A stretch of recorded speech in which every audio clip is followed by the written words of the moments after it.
Good morning. Welcome to EC 444, Synthesis and Optimization of Digital Circuits.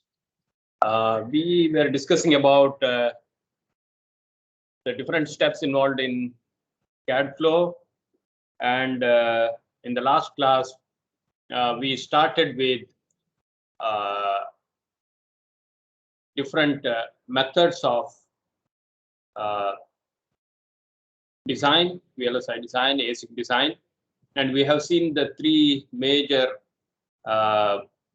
approaches: full custom, semi-custom, and FPGA based. And we also looked at the general logic structure in the last class, and we looked at local versus global transformations. Then we looked at combination logic optimization methods. There are exact methods and heuristic methods for two-level logic optimization.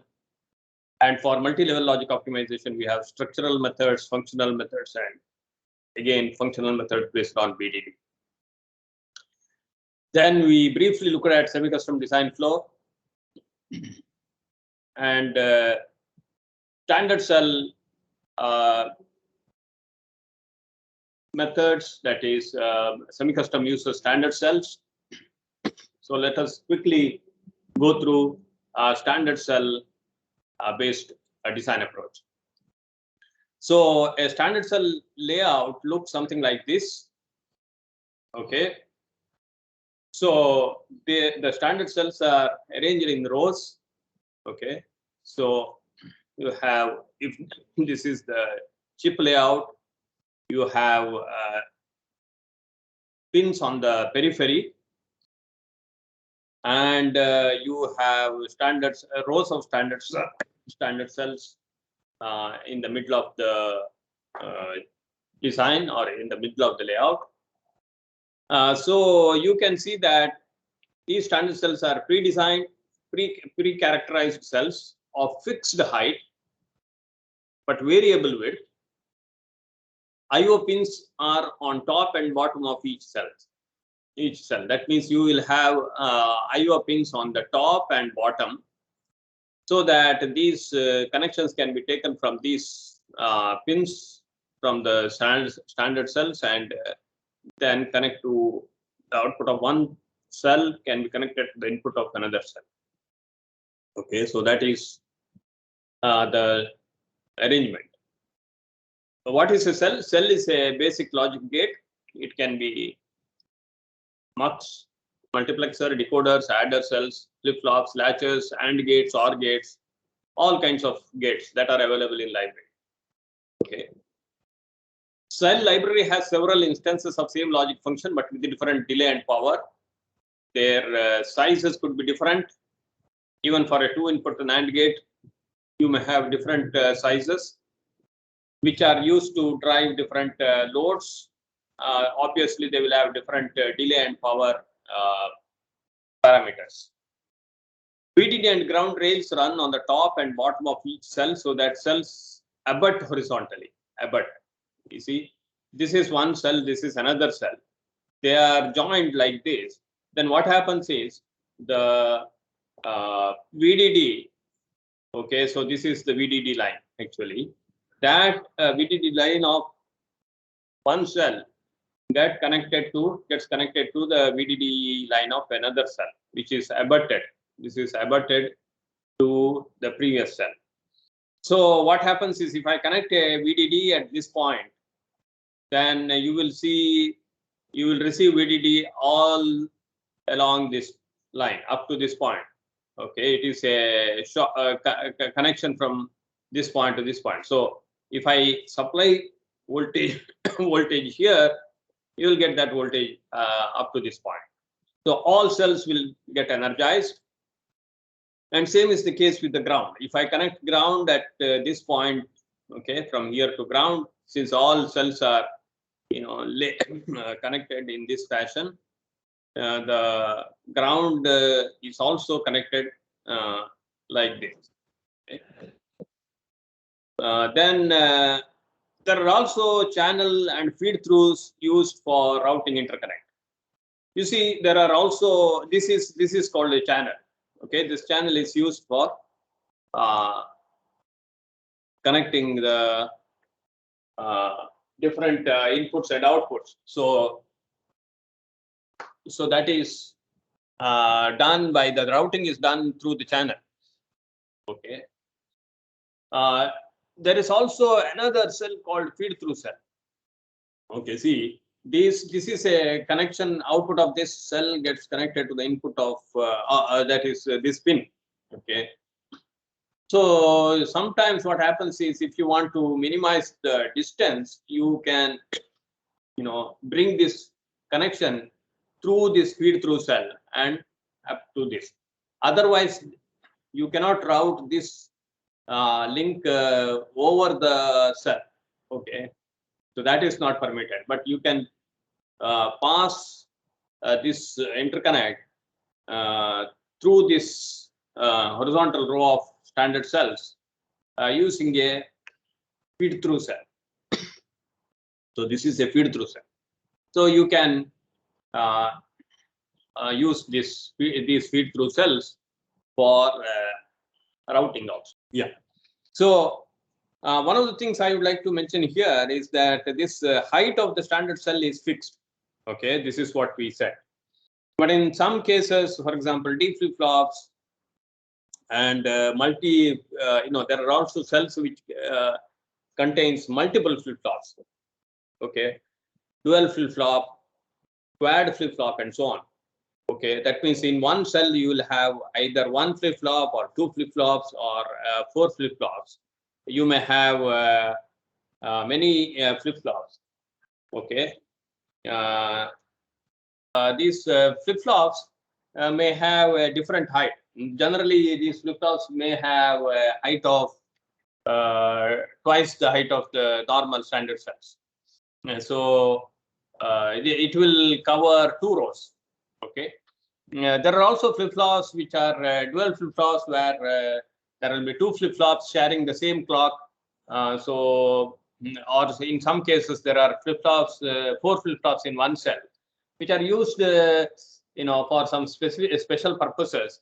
If you want to minimize the delay in some of the routes, which all the routes, suppose they are to be registered. Registered means the data should be stored. Then, if it is time critical, then they, instead of using four different flip-flops, individual flip-flops, they will use one flip-flop which containing four flip-flop cells inside that. Okay, quad flip-flop cell. So those cells will have bigger height will be higher than normal cells. Okay, and so these channels are used for routing.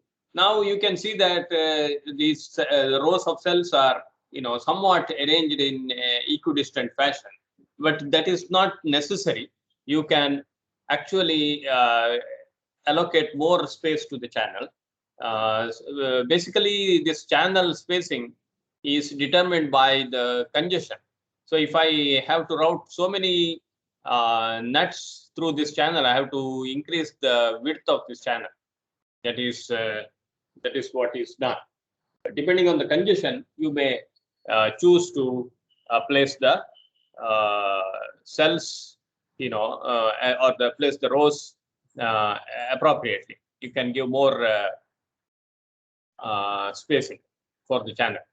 The other thing that you can do, optimize, is the following. See, the top line is power, that is VCC or VDD. Okay, VDD is connected here, that is power supply, and the bottom is ground. Now, many designers, what they do is they will flip this part.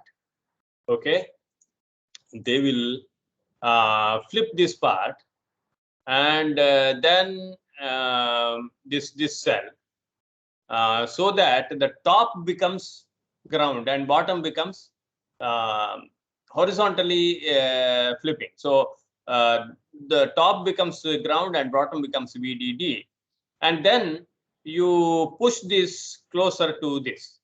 Okay, so something which is like you are actually bringing this close to this, and these two can touch. So if once you flip, this also becomes ground, and this is anyway ground. So these two grounds can touch each other, and you get one single ground. So you have VDD and then ground connection here, and when this is connected here, when these rows touch this, then you get the ground connection for this also, and you have VDD here. So you can minimize the power routing by appropriately placing the cells. Okay, so that is another optimization that you can do. Okay, design methodology. Start with the algorithmic description of behavior or function. Extract logic level specification from an RTL description. System partition into data and control subsystems, resulting in logic equations of combinational blocks and next state functions of sequential blocks. Result is a highly suboptimal multi-level Boolean network. Okay, so when you do the initial conversion from your Verilog or VHDL code, you get a highly suboptimal multi-level Boolean network. Now, then what you do is technology independent synthesis, that is optimize combinational blocks for area, delay, and power using two-level or multi-level techniques. That's what we briefly discussed in one of the classes. That is this part. Technology mapping, that is map Boolean network to given cell library, optimizing area, delay, and power. Okay, map these to library cells, and then do retiming. Restructure entire network, eliminating and or moving registers for area, delay, and power. So retiming, as I mentioned, you move these registers across the combinational logic so that you can actually optimize the delay or area or power of the whole network. So that is the design methodology. So if you look at some of the modern system on a chip IC, it looks something like this. So you have lots of big separate chunks of logic. You have, for example, you have a CPU core, then you have a data path that is, it may be a MAC unit or adder or something. Then you have memory. Then you may have random logic, decoders, encoders, and many other things, or some IP cores. IP cores are also possible here, and they are arranged in such a way that the overall design is efficient as far as performance is concerned. Performance is measured in terms of either clock frequency with which it can be operated, or the power dissipation, or a area, or a combination of all this. Now, what are the usable components in semi-custom? Logic gates, they are maximally useful components you can reuse. You can design without knowing exactly what gate, that is type, speed, power, size, etc. You have technology independent design. So since the library has a lot of gates, you can simply take those gates and use them in a semi-custom design. Later, you can map this technology independent design onto your specific gate library. Okay, that is called technology mapping problem. Then you also, in the semi-custom, you may have memories, that is memory modules. Usually, a program called a module generator transforms specifications on size into the final layer. So there are memory module generators. Okay, so suppose you tell what is the memory width in terms of bits or words, bits, and what is the size of the memory, how many words you want. That is, what is the memory size? Is it 1 MB, 10 MB, or 1 GB, that kind of thing. So you have to specify that.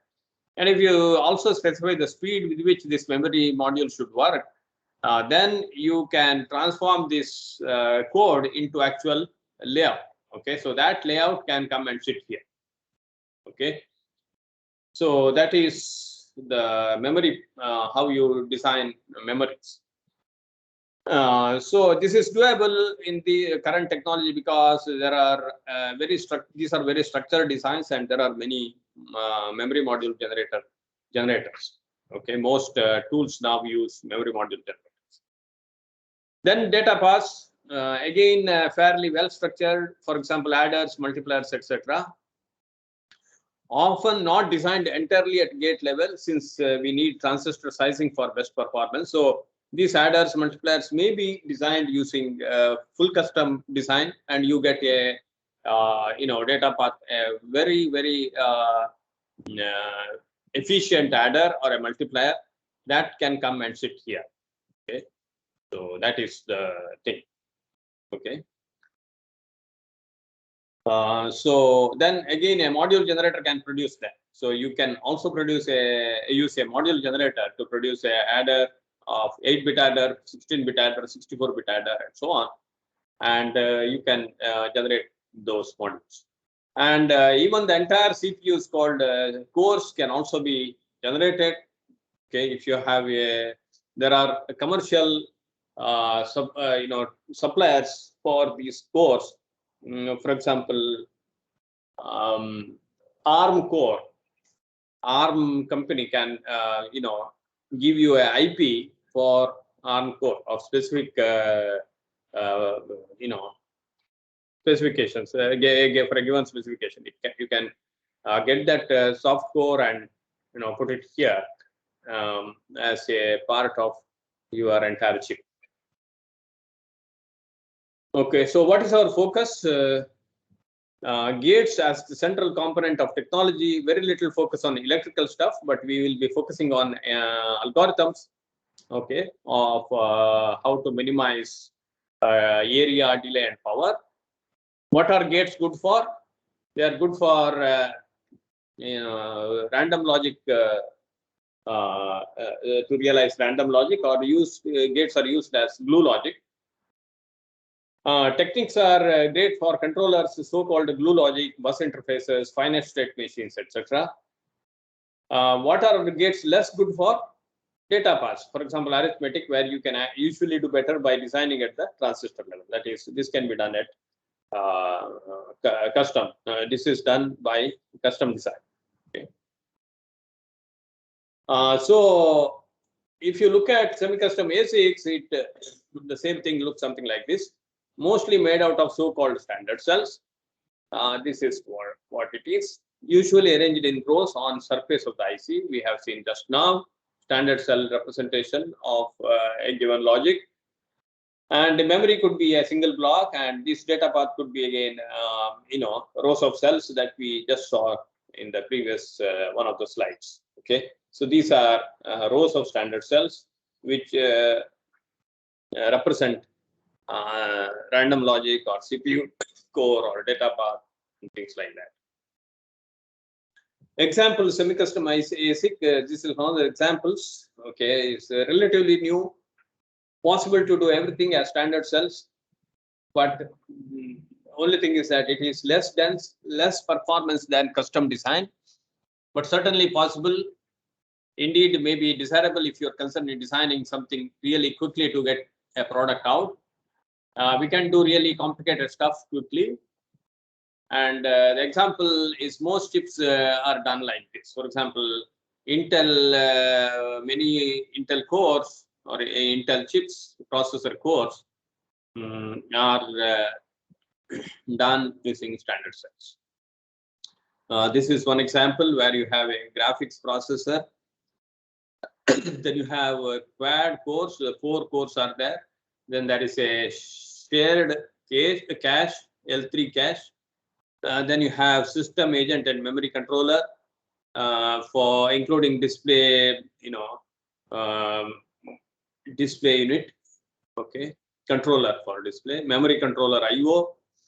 So this has big blocks of random logic done as gates. Okay, some of these are actually gates directly picked from the standard cell library, whereas processor cores may be custom made. plus lots of memories and data paths as blocks. Okay, so that is also possible. So this is the quick review of standard cell based design. We can look at standard cell, what are standard cells and how they are characterized in the next class.